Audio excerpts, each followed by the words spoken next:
তোমাদের অর্পিতার রান্নাঘরে একজন নতুন সদস্যর আগমন হয়েছে। এই যে দেখতে পাচ্ছ, ভোলেনাথ। ভোলেনাথ তো অবশ্য আমার সঙ্গে সব সময়তে রয়েছে, কিন্তু এই যে একটা জিনিস অনলাইন থেকে বুবলা কালকে অর্ডার দিয়েছে, তোমাদের সাথে শেয়ার মনে হয় করা হয়নি। তো একদিন শেয়ার করব কিভাবে কি হয়েছে না হয়েছে। তবে দেখো, এই জিনিসটা অত্যন্ত সুন্দর লাগছে, আমার তো ভীষণ পছন্দ হয়েছে। তাই সকাল সকাল রান্নাঘর পরিষ্কার করার পর আমি কিন্তু এই ধূপটা জ্বালিয়েছি। আর এই ধুনো ধূপগুলো না, দেখবে খুব পজিটিভিটি নিয়ে আসে বাড়িতে। ধুনোর গন্ধ, আমরা কিন্তু যত নামি দামি ব্র্যান্ডেড কোম্পানির ধূপকাঠি জ্বালাই, কিন্তু ধুনোর গন্ধর আগে কিছু লাগে না। ধুনোর গন্ধটা বেশ ভালো লাগে। তো যাই হোক, শুভ সকাল আমার প্রিয় বন্ধুরা, তোমরা কেমন আছো? আশা করি কাছে দূরে যে যেখান থেকে আমার ভিডিও দেখছো অনেক ভালো আছো, সুস্থ আছো। আসানসোল থেকে আমি অর্পিতা, তোমাদেরকে সাথে নিয়ে আবার একটা দিনে শুরু করে দিয়েছি। আশা করব সারাদিন তোমরা আমার পাশে থাকবে। তো আজকে সকাল সকাল ছাতুর ভরা পরোটা করে দিচ্ছি।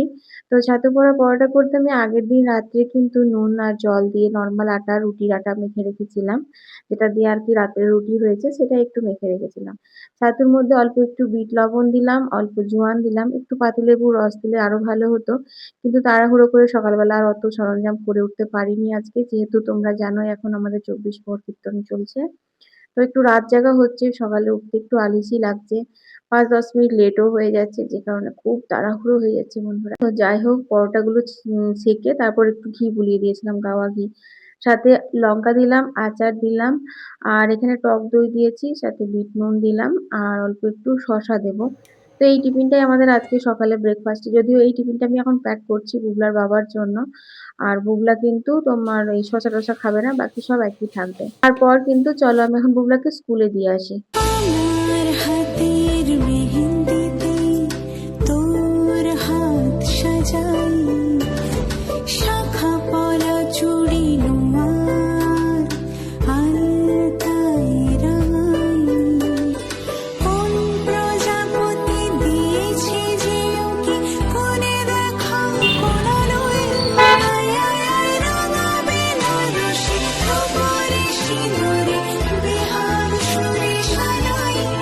আয় আয় আয় রাঙাবে না রসে খবরে সিঁদুরে তোকে তোকে সাজাই। ওরে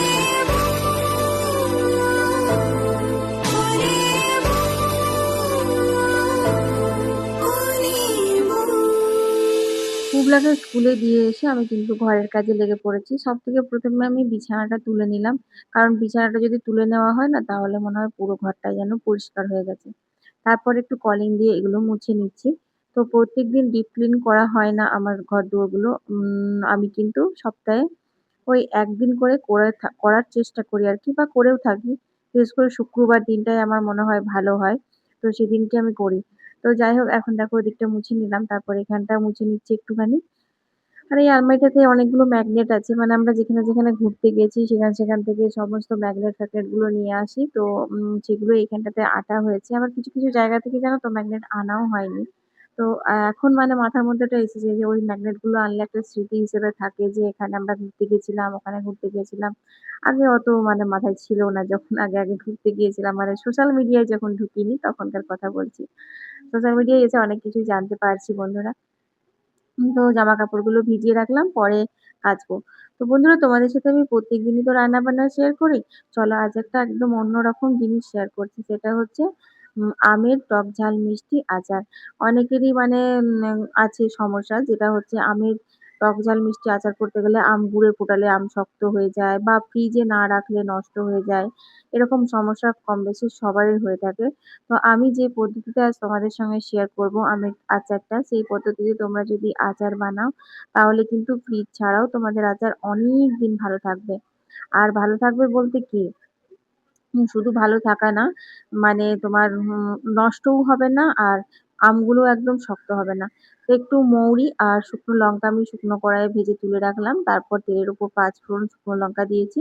এরপর টুকরো করে কেটে রাখা আমগুলো দিয়েছি। আমগুলো অবশ্যই কিন্তু ধুয়ে একদম জল ঝরিয়ে নিয়েছি, কারণ জল থাকায় চলবে না। আর এদিকে দেখো একটুখানি নাড়াচাড়া করে নিচ্ছি, যেহেতু আমি আজকে মাটির কড়াইটাতেই আচারটা করব। কারণ আচার জাতীয় জিনিস জানো তো মাটির বা পাথরের পাত্রতে বেশি ভালো হয়। মানে জারেও রাখতে হয়, পাথর মাটির জারে, আর তোমার পাথুরি যেগুলো হয় বড় বড় দেখবে ঠাকুরের কাজে লাগানো হয়, সেই সব পাথুরিতে কিন্তু আচার দিলে আচার ভালো হয়। তো এতে আমি অল্প একটু হলুদ দিয়ে দিয়েছি আর স্বাদ মতো নুনও দিয়েছি একটুখানি। তারপর কিন্তু আমি এটা ঢাকা দিয়ে গ্যাসটা একদম কমে করে দিয়েছি। যেহেতু নুন হলুদ দেওয়া আছে, আম থেকে কিন্তু খানিকটা জল বেরোবে আর তাতেই কিন্তু আমটা সুন্দর সেদ্ধ হয়ে যাবে। তো এখন আমি দেখো গুড়গুলো ভেঙে নিচ্ছি। তো আমার মোটামুটি ৫০০ মতো গুড় নিয়েছি। যেহেতু আমগুলো আমাদের ল্যাংড়া আম, আমাদের গাছের আম, খুব একটা টক নয় সে কারণে। তোমরা কিন্তু নিজেদের আন্দাজ করে দেবে, টকের আন্দাজ করে গুড়টা। তো ঢাকা খুলে দেখি আম কিন্তু একদম সেদ্ধ হয়ে গেছে। তারপর আমি কিন্তু গুড়গুলো দিয়েছিলাম। গুড় দিয়ে কিন্তু নাড়িয়ে চাড়িয়ে ভালো করে ফুটিয়ে নিতে হবে। তো দেখতেই পাচ্ছ এখন সুন্দর ফুটছে। তো এই জলটা বেরোলো কিন্তু আমার গুড়ের থেকে। তো যাই হোক, আচারটা ওদিকে নামিয়ে পরে আমি কিন্তু বুবলাকে স্কুল থেকে নিতে এসেছিলাম। আর বুবলাকে যখন আমি স্কুলে দিতে গিয়েছি তখন কিন্তু আমি এখানে দেখে গেছিলাম, মানে অনেক অনেক একদম ভর্তি গাছ ফুটেছিল মর্নিং গ্লোরি ফুলগুলো। কালকে অনলাইন ঘাটাঘাটি করছিলাম ফুল গাছ কিছু নেবো কালেকশন করার জন্য, তখন মর্নিং গ্লোরির অনেক গাছ ফুল দেখছিলাম আর অনেক দামও দেখছিলাম। তো আজকে সকালেই হঠাৎ করে দেখি এত মর্নিং গ্লোরি ফুলগুলো ফুটেছে। তো প্রথমে নিজের চোখকে বিশ্বাস করতে পারিনি, তারপরে আমাদের গুগল বাবা আছেই, গুগলে একটা ফটো তুলে পাতাটার আর ফুলটার সার্চ করলাম যে হ্যাঁ এটা মর্নিং গ্লোরি ফুলই বটে। বেশ মানে পার্পেল কালারটা জানো তো, আর খুব সুন্দর বড় বড় ফুটেছে। তো ওইটা যেখান থেকে আমি গাছটা নিলাম সেটা হচ্ছে রামকৃষ্ণ মিশনের মানে পেছনের দেওয়াল। তো ওখানে না তো কোনো রকম যত্ন, না জল, না কোনো রকম মালি, কিন্তু এরকম মানে উলোবনে মুক্তো ছড়ানো বলে না, তো সেই রকম ভাবে না ফুলগুলো ফুটে আছে। এত সুন্দর লাগছিল দেখতে। তো আমি দুটো ডাল নিয়ে এলাম।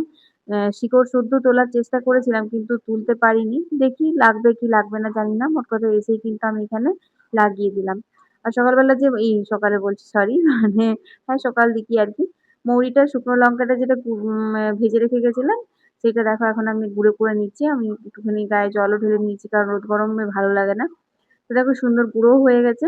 আর এদিকে দেখো আমি গুড়টা ফুটিয়ে একদম টান করে নামিয়ে রেখেছিলাম। ঠান্ডা হয়ে গেছে। এরপর দিয়ে দিলাম হচ্ছে গুঁড়ো মসলাটা। এই মসলাটা দিলে কিন্তু টেস্টটাও ভালো হয় আর একটু ঝাল ব্যাপারটা আসে। মানে টক, মিষ্টি, ঝাল সবটাই হবে তবে তো ভাল লাগবে। গুড় আম বলো বা আমের টক ঝাল মিষ্টি আচার বলো। এরপর হচ্ছে এইটা নাড়িয়ে চাড়িয়ে তোমাদেরকে কমসে কম ২ থেকে ৩ দিন ভালো করে রোদ দিতে হবে। এই রোদে দিলেই কিন্তু ফ্রিজ ছাড়া আচারটা দারুণ থাকবে, দারুণ মুচবে। তো বন্ধুরা রেডি হয়ে নিয়েছি, দেখো এখন এসে পরে খাওয়া দাওয়া হবে। এখন বাজে হচ্ছে তোমার ৮টার সময় যাওয়ার কথা ছিল, কিন্তু সেই এটা ওটা করতে করতে ৮:৩০ বেজে গেল। তো আজ এইটাই পরলাম, একদম নরম আর ভারীর সাথে কোনো সঙ্গ নেই, কারণ একদম ওয়েদার পারফেক্ট আছে। একটু একটু করে বৃষ্টি প্রত্যেক দিনই হচ্ছে, আজকেও হয়েছে, আর ওয়েদার একদম ঠান্ডা আছে। তো চলো।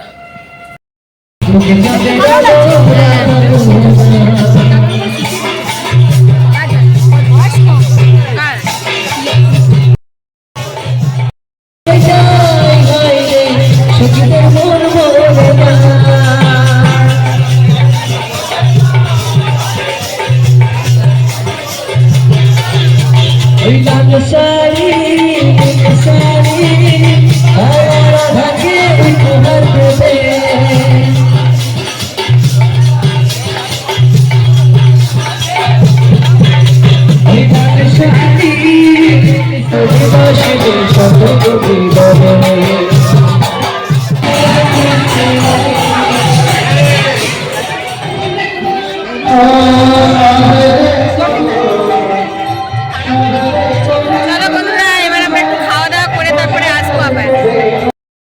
কিন্তু আমি মারা যাওয়ার আগে কিছুজন বিধর্মী মানুষকেও একবার কৃষ্ণ বলিয়ে দিই, তারাও যদি তার পায়ে পা। তাই হারেস বলছে আমি মারা যাবো তার আগে একবার আমার নাম গাইবো আর আমার নাম শুনে তোমরাও গাইবে। যেই না বলেছে তোমরা গাইবে, বলছে বেশ বেশ আমরাও গাইবো, তুমি কিন্তু মারা যাবে। সেই ২২টা বাজারে গাছের মধ্যে বাঁধা অবস্থায় দুটি হাত জোর করে হারেস চোখ দুটি বন্ধ করে নাম গাইবে। হে ভবভঞ্জন नाम निरंजन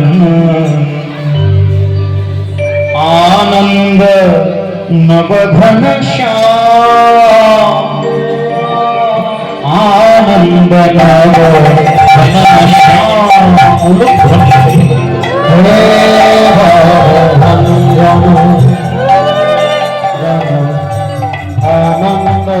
आनंद नवघन श्याम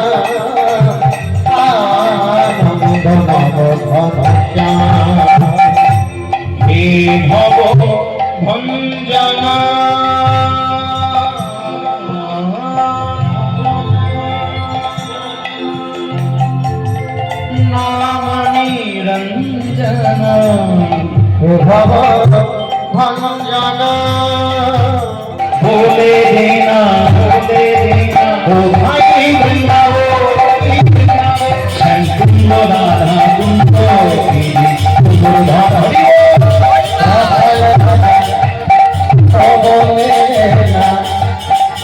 রাজা ভোলে দেনা তো ভাই বৃন্দাবন